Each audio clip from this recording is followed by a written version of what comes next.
আমরা জনগণকে বলবো আমি জনগণের সহায়তা চাচ্ছি। যে অভিজাত এলাকায় যে অভিজাত আমরা বাথটব পেলাম, আমাদের খাল থেকে এইভাবে নোংরা করতে হবে। এখান থেকে আমাদের কোথায় মলার নির্দিষ্ট স্থানে ফেলতে হবে, কোথায় ফেলতে হবে না সেটা সম্পর্কে দেখিয়েছে আমাদের, এখানে দেখানো হয়েছে আমাদের, এবং এটা আমরা আগে থেকেই জানতাম এবং আমাদেরকে ভালোভাবে আরও বোঝানো হয়েছে। এখানে আবর্জনা ফালানো যাবে না রাস্তাঘাটে, আর এখানে বিভিন্ন জিনিস জানতে পারছি আগে যেগুলো জানতাম না।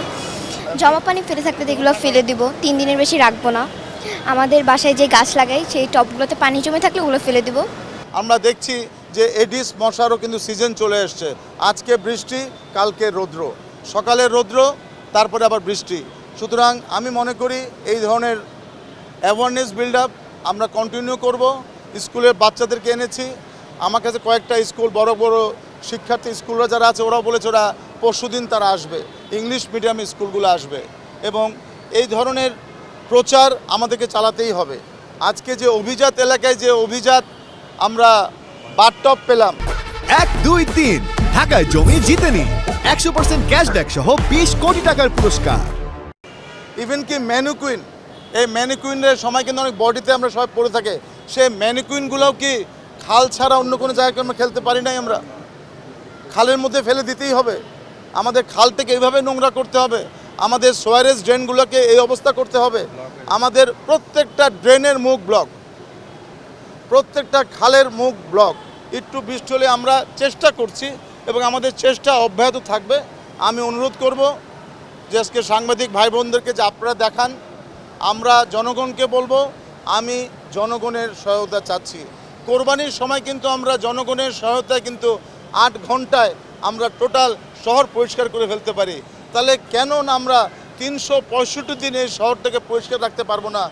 অবশ্যই পারবো যদি জনগণ আমাদের সহায়তা করে।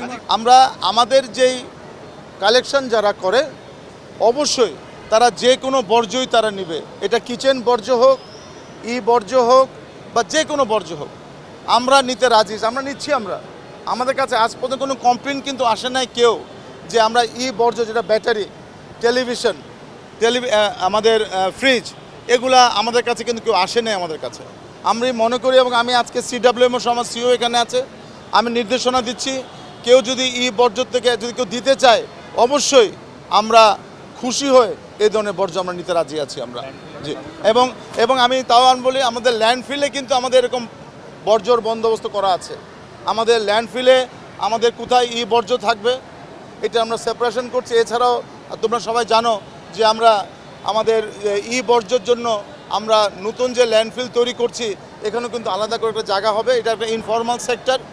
এই বর্জ্য থেকে আমরা কালেক্ট করে আবার রিসাইকেলিংয়ের জন্য সেটা চেষ্টা করছি অলরেডি। 16106 আপনারা যদি ফোন দেন, কোথাও যদি পানি যদি জমে থাকে, আমাদের কুইক রেসপন্স টিম, যেটাকে আমরা QRT বলছি, QRT ইমিডিয়েটলি সেখানে চলে যাবে এবং আমাদের 10টি অঞ্চলে 10টি কুইক রেসপন্স টিম করা আছে।